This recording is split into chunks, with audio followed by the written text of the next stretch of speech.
Operation ಸಿಂಧೂರದ ಬಗ್ಗೆ news 18 ಒಂದು ಸರ್ವೆಯನ್ನ ಮಾಡಿದೆ. ಆ ಸುದ್ದಿಯನ್ನ ನಿಮ್ಮ ಮುಂದೆ ಇಡ್ತಾ ಹೋಗ್ತೀವಿ. ಉಗ್ರರ ವಿರುದ್ಧ ಆಪರೇಷನ್ ಸಿಂಧೂರ್, ಕಾಂಗ್ರೆಸ್ ಹೇಳಿಕೆ ಬಗ್ಗೆ ಜನ ಏನಂತಾರೆ? ಪಾಕ್ ವಿರುದ್ಧ ಮೋದಿ ದಿಟ್ಟ ನಿರ್ಧಾರ, ಸೇನೆ ಬಗ್ಗೆ ಕೈ ಹೇಳಿಕೆ ಸರಿಯೋ ತಪ್ಪೋ? ಪಾರದರ್ಶಕ ನಿಷ್ಪಕ್ಷಪಾತ ಜನಾಭಿಪ್ರಾಯ, ದೇಶದಾದ್ಯಂತ news 18 mega survey, operation Sindoor survey.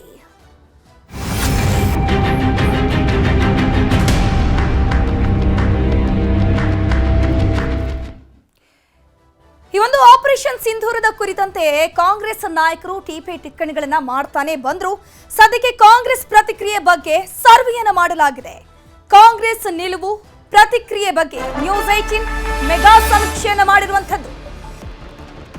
Narendra Modi ಅವರ ನೇತೃತ್ವದಲ್ಲಿ ಆಪರೇಷನ್ ಸಿಂಧೂರ್ ಕುರಿತ ಈ ಒಂದು ಸರ್ವೆ ಆಗಿರುವಂತದ್ದು. ಸದ್ಯಕ್ಕೆ ನ್ಯೂಸ್ 18 ಮೆಗಾ ಸಮೀಕ್ಷೆ ಇದು. ಮೇ 6 ಮತ್ತು 7ರ ಆಪರೇಷನ್ ಬಗ್ಗೆ ನ್ಯೂಸ್ 18 ಸಮೀಕ್ಷೆ ನಡೆಸಲಾಗಿದೆ.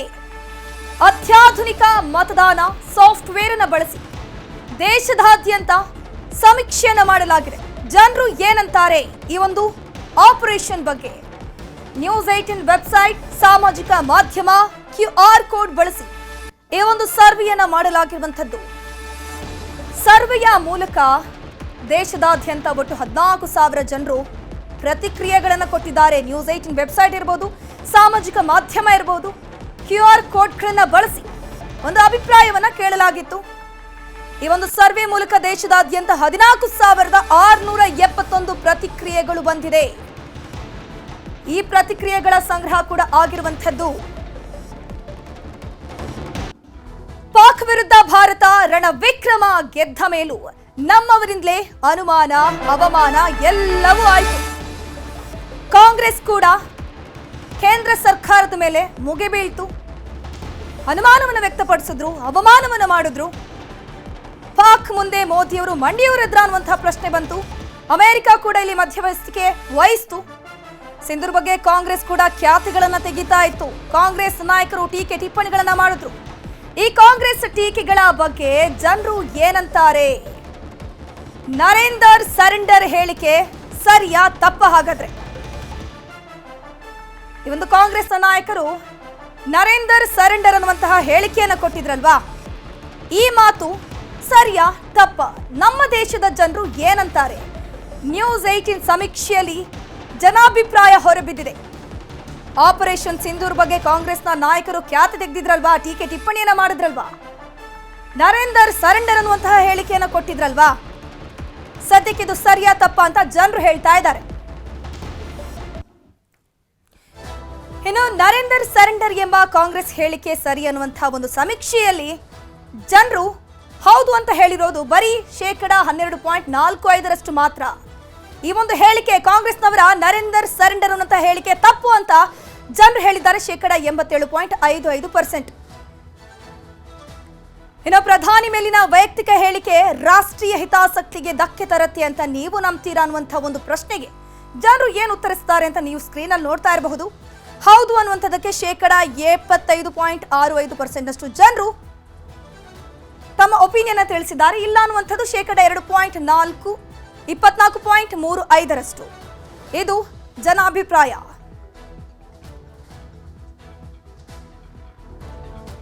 ರಾಷ್ಟ್ರೀಯ ಭದ್ರತೆ ಮತ್ತು ಪ್ರಧಾನಿ ನಿಲುವು ಹೇಗಿದೆ? ಪ್ರಧಾನಿ ಬದ್ಧತೆ ಬಗ್ಗೆ ಜನಸಾಮಾನ್ಯನ ಒಲವೇನು? ನ್ಯೂಸ್ 18 ಸಮೀಕ್ಷೆಯಲ್ಲಿ ದೇಶದ ಜನಾಭಿಪ್ರಾಯ ವ್ಯಕ್ತವಾಗ್ತಾ ಇದೆ. ಪ್ರಧಾನಿ ಬದ್ಧತೆ ಬಗ್ಗೆ ಜನರು ಏನಂತಾರೆ? ಜನಸಾಮಾನ್ಯನ ಒಲವು ಏನು? ರಾಷ್ಟ್ರೀಯ ಭದ್ರತೆ ಮತ್ತು ಪ್ರಧಾನಿಯ ನಿಲುವು ಹೇಗಿದೆ? ಹಾಗಾದ್ರೆ ನ್ಯೂಸ್ 18 ಸಮೀಕ್ಷೆಯಲ್ಲಿ ನಮ್ಮ ದೇಶದ ಜನರು ತಮ್ಮ ಅಭಿಪ್ರಾಯವನ್ನು ವ್ಯಕ್ತಪಡಿಸಿದ್ದಾರೆ. ರಾಷ್ಟ್ರೀಯ ಭದ್ರತೆ ವಿಷಯದಲ್ಲಿ ಪ್ರಧಾನಿ ಮೋದಿ ಅವರದ್ದು ರಾಜಿ ಇಲ್ಲದ ನಿರ್ಧಾರ ಅನ್ನೋದನ್ನ ನೀವು ನಂಬ್ತೀರಾ ಅನ್ನುವಂತಹ ಪ್ರಶ್ನೆಗೆ ಜನರು ಉತ್ತರಿಸಿದ್ದಾರೆ. ಹೌದು, 88.06% ಜನರು ಹೌದು ಅಂತ ಹೇಳಿದ್ದಾರೆ. ಇಲ್ಲ ಅಂತ 11.94% ಜನ ತಮ್ಮ ಒಪಿನಿಯನ್ ಅನ್ನು ತಿಳಿಸಿರುವಂತದ್ದು. ರಾಷ್ಟ್ರೀಯ ಭದ್ರತೆ ವಿಷಯದಲ್ಲಿ ಪ್ರಧಾನಿ ಮೋದಿ ಅವರದ್ದು ರಾಜಿ ಇಲ್ಲದ ನಿರ್ಧಾರ ಅನ್ನೋದನ್ನ ನೀವು ನಂಬ್ತೀರಾ ಅನ್ನುವಂತಹ ಪ್ರಶ್ನೆಗೆ 88% ಜನರು ಹೌದು ಅಂತ ಹೇಳಿದ್ದಾರೆ. 11.94% ಜನರು ಇಲ್ಲ ಅಂತ ತಮ್ಮ ಒಪಿನಿಯನ್ ಅನ್ನು ಹೇಳಿರುವಂತದ್ದು. ಇದು ಬರೀ ರಾಜ್ಯದಲ್ಲ, ದೇಶದಾದ್ಯಂತ ಮಾಡಿರುವಂತಹ ಒಂದು ಸರ್ವೆ. ನೆಟ್ವರ್ಕ್ 18 ಮಾಡಿರುವಂತಹ ಸರ್ವೆ ಇದು. ಮೋದಿ ಅವರ ರಾಷ್ಟ್ರೀಯ ಭದ್ರತೆ ಇರಬಹುದು, ಅವರ ಹೇಳಿಕೆ, ಅವರ ನಿರ್ಧಾರದ ನಿಲುವನ್ನು ಜನರು ಇಲ್ಲಿ ವ್ಯಕ್ತಪಡಿಸ್ತಾ ಇದ್ದಾರೆ. ಈ ರೀತಿಯ ಹೇಳಿಕೆಗಳೊಂದಿಗೆ ಕಾಂಗ್ರೆಸ್ ಸಶಸ್ತ್ರ ಪಡೆಗಳಿಗೆ ಗೌರವ ತೋರಿಸ್ತಿದೆ ಅನ್ನುವಂತಹ ಪ್ರಶ್ನೆಗೆ ಹೌದು ಅಂತ 13% ಜನರು ಹೇಳಿದ್ದಾರೆ. ಹೌದು ಅಂತ 13.73% ಜನರು ಹೇಳಿರುವಂಥದ್ದು. ಇಲ್ಲ ಹಾಗಿಲ್ಲ ಅಂತ 86.27% ಜನರು ಹೇಳಿರುವಂಥದ್ದು. ನೆಹರು ಆಯುಬ್ ಖಾನ್ ನಡುವಿನ ಸಿಂಧೂ ಜಲ ಒಪ್ಪಂದದ ವಿಚಾರಕ್ಕೆ ಸಂಬಂಧಪಟ್ಟಂತೆ ಈ ಒಪ್ಪಂದದಿಂದ ರಾಷ್ಟ್ರೀಯ ಹಿತಾಸಕ್ತಿ ಶರಣಾಗತಿಯಾಗತ್ತಾ? ಈ ಒಪ್ಪಂದದಿಂದ ರಾಷ್ಟ್ರೀಯ ಹಿತಾಸಕ್ತಿ ಏನಿದೆ ಅದು ಶರಣಾಗತಿಯಾಗತ್ತಾ? 1960ರ ಸಿಂಧೂ ನದಿ ಒಪ್ಪಂದದ ಬಗ್ಗೆ ಜನರು ಹಾಗಾದ್ರೆ ಏನಂತಾರೆ?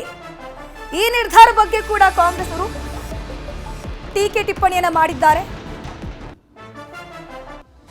ಜವಾಹರಲಾಲ್ ನೆಹರು ಆಯುಬ್ ಖಾನ್ ನಡುವಿನ ಸಿಂಧೂ ಜಲ ಒಪ್ಪಂದದ ರಾಷ್ಟ್ರೀಯ ಹಿತಾಸಕ್ತಿಯ ಶರಣಾಗತಿಯನ್ನು ಬಿಜೆಪಿ ಹೇಳಿಕೆಯನ್ನ ನೀವು ಒಪ್ತೀರಾ ಅಂತ ಜನರ ಬಳಿ ಕೇಳಿದಾಗ ಜನರು ಹೌದು 83.38% ಜನರು ಹೌದು ಅಂತ ಹೇಳಿದ್ದಾರೆ.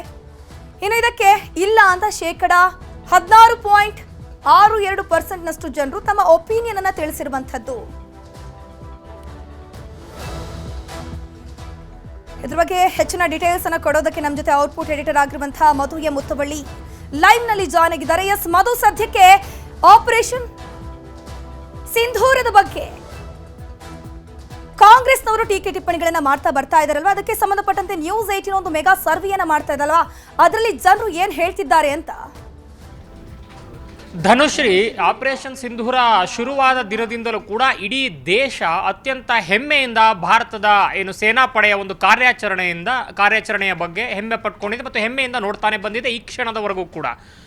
ಸೇನಾ ಮುಖ್ಯಸ್ಥರುಗಳನ್ನು ಸಂದರ್ಶನ ಮಾಡುವಂಥ ಸಂದರ್ಭದಲ್ಲಿ ಅಥವಾ ಮಾಧ್ಯಮಗಳು ಕೇಳ್ತಾ ಇರುವಂಥ ಸಂದರ್ಭದಲ್ಲಿ ಏನು ಲಾಸ್ ಆಯಿತು, ಹೇಗೆ ಲಾಸ್ ಆಯಿತು ಅನ್ನೋದೆಲ್ಲ ಇಂಪಾರ್ಟೆಂಟು. ನಾವು ಯುದ್ಧ ಗೆದ್ದುವ ಇಲ್ವಾ ಅನ್ನೋದು ಇಂಪಾರ್ಟೆಂಟ್ ಅನ್ನೋದಾಗತ್ತೆ. ಯಾಕಂದರೆ ಇನ್ನಿಂಗ್ಸ್ ಸೋಲಾದಮೇಲೆ ಎದುರಾಳಿಗೆ ಇನ್ಯಾವ ರೀತಿಯ ಲೆಕ್ಕಾಚಾರಗಳಲ್ಲಿ ಬರುತ್ತೆ ಅನ್ನೋವಂಥ ಒಂದು ತೀಕ್ಷ್ಣವಾದ ಮಾತುಗಳನ್ನು ಕಾಂಗ್ರೆಸ್ನ ಹೇಳಿಕೆಗಳಿಗೆ ಎಷ್ಟು ಜೆಟ್ ಬಿದ್ದವು, ಎಷ್ಟು ರಫೇಲ್ ಆಯಿತು ಅಂತೆಲ್ಲ ಪದೇ ಪದೇ ಕೇಳ್ತಾ ಇದ್ರಲ್ಲ, ಆ ಒಂದು ವಿಚಾರಗಳಿಗೆ ಸೇನಾ ಮುಖ್ಯಸ್ಥರೇ ಒಂದು ಉತ್ತರವನ್ನು ಕೊಡ್ತಾ ಬಂದಿದ್ದಾರೆ ಮತ್ತು ಅದು ಪ್ರತ್ಯಕ್ಷವಾಗಿ ಪರೋಕ್ಷವಾಗಿ ಕಪಾಳ ಮೋಕ್ಷ ಆಗ್ತಾನೆ ಬಂದಿದೆ. ರಾಜಕೀಯಕರಣಗೊಳಿಸುವಂತಹ ಈ ಸೇನೆಯ ಶೌರ್ಯವನ್ನು ರಾಜಕೀಯಕರಣಗೊಳಿಸುವಂತಹ ಒಂದು ಪ್ರಯತ್ನಗಳಿಗೆ. ವೆರಾಸ್ ಈಗ ಆ ಒಂದು ಸೇನೆಯ ಲೆಕ್ಕಾಚಾರಗಳನ್ನು ಪಕ್ಕಕ್ಕಿಟ್ಟು ಈ ಒಂದು ಕದನ ವಿರಾಮದ ವಿಚಾರವನ್ನು ಈಗ ಇಷ್ಟೆಲ್ಲ ಆಗಿ ದೊಡ್ಡ ಮಟ್ಟದ ಪೆಟ್ಟನ್ನು ಕೊಟ್ಟು ರಾಜತಾಂತ್ರಿಕವಾಗಿ ಸೇನೆಯ ಮೂಲಕ ಮತ್ತು ಆರ್ಥಿಕತೆಯ ಮೂಲಕ 10 ಆಯಾಮದಲ್ಲಿ ಈಗ ಕಳೆದ 1 ದಶಕದಿಂದಲೇ ಭಾರತ ಪಾಕಿಸ್ತಾನವನ್ನು ಸಂಪೂರ್ಣವಾಗಿ ಐಸೋಲೇಟ್ ಮಾಡಿತ್ತು. ಅಂದರೆ ಯುದ್ಧವನ್ನು ಮಾಡಿರಲಿಲ್ಲ ಅನ್ನೋದನ್ನು ಬಿಟ್ಟರೆ ಬಹುತೇಕ ಪಾಕಿಸ್ತಾನದ ಜಾಗತಿಕ ಧ್ವನಿಯನ್ನೇ ಇಲ್ಲವಾಗಿಸಿತ್ತು ಕಾಶ್ಮೀರದ ವಿಚಾರದಲ್ಲಿ. ಕಾಶ್ಮೀರ ಅನ್ನುವಂಥದ್ದು ಜಾಗತಿಕ ಅಜೆಂಡಾವೇ ಅಲ್ಲ, ಭಾರತದ ಒಂದು ಅವಿಭಾಜ್ಯ ಅಂಗ ಅನ್ನುವಂಥದ್ದನ್ನು ಹೆಜ್ಜೆಯಲ್ಲೂ ಕೂಡ ಅದನ್ನು ಅಧಿಕೃತಗೊಳಿಸ್ತಾ ಬಂತು. ಅದರಲ್ಲೂ ಕೂಡ ಆರ್ಟಿಕಲ್ 370 ತೆಗೆದ ಮೇಲೆ ಕಾಶ್ಮೀರದ ಒಂದು ವ್ಯಾಖ್ಯಾನ ಯಾವ ರೀತಿ ಆಯಿತು ಜಾಗತಿಕವಾಗಿ ಅನ್ನುವಂಥದ್ದು ಎಲ್ಲರಿಗೂ ಗೊತ್ತಿರೋ. ಅದಾದ ಮೇಲೂ ಕೂಡ ಪೆಹಲ್ಗಾಮ್ ಅಂತಹ ಕಿತಾಪತಿಗಳನ್ನು ಚೇಷ್ಟೆಗಳನ್ನು ಮಾಡಿದಂಥ ಪಾಕಿಸ್ತಾನಕ್ಕೆ ಭಾರತ ಅತ್ಯಂತ ದೊಡ್ಡ ಮಟ್ಟದ ಉತ್ತರವನ್ನು ಕೊಡ್ತು. ಆ ಉತ್ತರವನ್ನು ಕೊಡುವ ಮುನ್ನ ಸ್ವತಃ ಪ್ರಧಾನಮಂತ್ರಿ ಬಿಹಾರದಲ್ಲಿ ಒಂದು ಸೂಚನೆಯನ್ನು ಕೊಟ್ಟಿದ್ರು. ಅದರಲ್ಲೂ ಕೂಡ ವಿಶೇಷವಾಗಿ ಗಮನ ಸೆಳೆದಿದ್ದಂಥದ್ದು ಇಂಗ್ಲೀಷಲ್ಲಿ. ಅವತ್ತು ಆ ಇಂಗ್ಲೀಷಲ್ಲಿ ಅವರು ಮಾಡಿದಂಥ ಭಾಷಣ ಏನಿತ್ತು, ನಿಮ್ಮ ನೆಲದಿಂದಲೂ ಕೂಡ ನಿಮ್ಮನ್ನು ನೀವು ಈಗೇನು ಅಲ್ಪ ಸ್ವಲ್ಪ ನೆಲವನ್ನು ಉಳಿಸ್ಕೊಂಡು ನೀವು ಕಾರ್ಯಾಚರಣೆಯನ್ನು ಮಾಡ್ತೀವಿ, ಭಾರತದ ಒಂದು ನೆಮ್ಮದಿಗೆ ಭಂಗ ತರ್ತೀವಿ ಅಂತ ಕನಸುಗಳನ್ನು ಕಾಣ್ತಾ ಇದ್ರಲ್ಲ, ಆ ನೆಲದಿಂದಲೂ ಕೂಡ ನಿಮ್ಮನ್ನು ಒತ್ತುತ್ತೀವಿ ಇನ್ನೂ ಹಿಂದಕ್ಕೆ, ನೀವು ಭೂಮಿಯ ಕಟ್ಟ ಕಡೆಯ ನೀವಿರುವಂಥ ನೆಲದ ಕಟ್ಟ ಕಡೆಯ ಜಾಗಕ್ಕೆ ತಲುಪ್ತೀರಾ ಅಂತ ಒಂದು ಮಾತನ್ನು ಹೇಳಿದರು. ಆ ಮಾತಿಗೆ ಪೂರಕವಾಗಿ ಅಥವಾ ಆ ಮಾತಿಗೆ ಆ ಮಾತು ಒಂದು ರೀತಿ ನಿಜ ಆಗೋ ರೀತಿ ಒಂದು ಕಾರ್ಯಾಚರಣೆಯನ್ನು ಸೇನೆ ಮಾಡ್ತು. ಆ ಸೇನೆಗೆ ಸರ್ಕಾರ ಒಂದು ಅತ್ಯಂತ ದೊಡ್ಡ ಮಟ್ಟದ ಸ್ವಾತಂತ್ರ್ಯ ಮತ್ತು ಶಕ್ತಿಯನ್ನು ರಕ್ಷಣಾತ್ಮಕವಾಗಿ ಕೊಟ್ಟಿತ್ತು. ಅದನ್ನು ಇಡೀ ದೇಶ ವಿಶ್ವ ನೋಡಿದೆ. ಮತ್ತು ಭಾರತದವರು ಅಥವಾ ಸರ್ಕಾರ ತನ್ನ ರಾಜಕೀಯಕ್ಕೋಸ್ಕರ ಒಂದು ಸ್ವಪ್ರತಿಷ್ಠೆಯನ್ನು ಮಾಡ್ಕೋಬೋದು ಅಥವಾ ತನ್ನನ್ನು ತಾನು ಹೊಗಳ್ಕೊಬೋದು ಅಂತ ಹೇಳ್ಬೋದು. ಆದರೆ ಜಾಗತಿಕವಾಗಿ ಇರುವಂತಹ ಡಿಫೆನ್ಸ್ ಎಕ್ಸ್ಪರ್ಟ್ಗಳು ಮತ್ತು ವಿದೇಶದ ಮುಖ್ಯಸ್ಥರುಗಳು ಮತ್ತು ವಿದೇಶದ ಸರ್ಕಾರಗಳ ಮುಖ್ಯಸ್ಥರುಗಳು ಮತ್ತು ಡಿಫೆನ್ಸ್ ಮಿನಿಸ್ಟ್ರುಗಳು, for example Australian defence minister ಹೇಳಿದ್ರು, ಸೊ ಯಾವ ರೀತಿ ಭಾರತ ಅತಿ ದೊಡ್ಡ ಒಂದು ಮುನ್ನಡೆಯನ್ನು ಕಾಯ್ದುಕೊಂಡಿತ್ತು ಈ ಸೇನಾ ಒಂದು ಕಾರ್ಯಾಚರಣೆಯಲ್ಲಿ. ಮತ್ತು ಅದಾದ ಮೇಲೆ ಕದನ ವಿರಾಮ ಅನ್ನುವಂಥದ್ರಲ್ಲೂ ಕೂಡ ಭಾರತದ ನಿರ್ಣಯ ಆಗಿತ್ತೇ ಹೊರತು ಇನ್ಯಾವ ಮಧ್ಯಸ್ಥಿಕೆ ಯಾರ ಮಧ್ಯಸ್ಥಿಕೆಯೂ ಇಲ್ಲ ಅನ್ನುವಂಥ ಒಂದು ಮಾತನ್ನು, ಹೇಳಿಕೆಗಳನ್ನು, ಅಭಿಪ್ರಾಯಗಳನ್ನು, ಒಂದು ಹೊಗಳಿಕೆಯನ್ನು ವಿದೇಶದ ಗಣ್ಯರೇ ಹೇಳ್ತಾ ಇರುವಂಥ ಸಂದರ್ಭ ಬದಲು ಕೂಡ ದೇಶದಲ್ಲಿ ಕಾಂಗ್ರೆಸ್ ಇದನ್ನು ರಾಜಕೀಯಕರಣವನ್ನು ಮಾಡುವಂಥ ಪ್ರಯತ್ನಗಳನ್ನು ಮಾಡ್ತಾ ಇತ್ತು ಅನ್ನೋದನ್ನು BJP ಈಗಾಗಲೇ ಕೌಂಟ್ರ್ ಮಾಡ್ತಾ ಬಂದಿತ್ತು.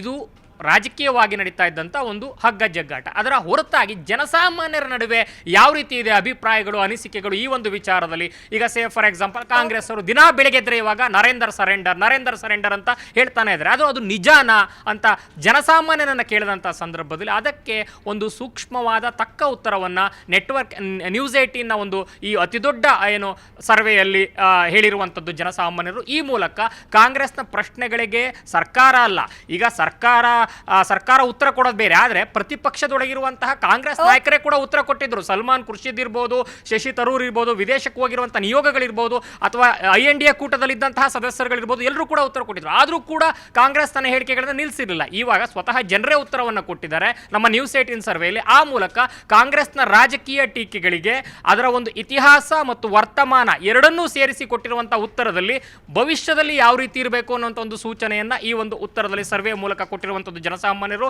ಅತಿ ದೊಡ್ಡ ಸ್ಯಾಂಪಲ್ ಸೈಜ್ ಅಲ್ಲಿ ಅಕ್ರಾಸ್ ಇಂಡಿಯಾ ಮಾಡಿರುವಂತದ್ದು ನ್ಯೂಸ್ 18 ತನ್ನ ನೆಟ್ವರ್ಕ್ ಅನ್ನು ಬಳಸಿಕೊಂಡು ಈ ಮೂಲಕ ಆಪರೇಷನ್ ಸಿಂಧೂರ್ನ ವಿಚಾರದಲ್ಲಿ ನರೇಂದರ್ ಸರೆಂಡರ್ ಅಂತ ಪದೇ ಏನು ಕಾಂಗ್ರೆಸ್ ರಾಜಕೀಯಕರಣಗೊಳಿಸುವಂತ ಹೇಳಿಕೆಗಳನ್ನು ಕೊಡ್ತಾ ಇದೆ, ಅದಕ್ಕೆ ಒಂದು ಉತ್ತರ ಸಿಕ್ಕಂತೆ ಕಾಣಿಸ್ತಾ ಇದೆ Dhanushree. Thank you Madhu M Uttavali ತಮ್ಮೆಲ್ಲ ಡೀಟೇಲ್ಸ್ಗಾಗಿ.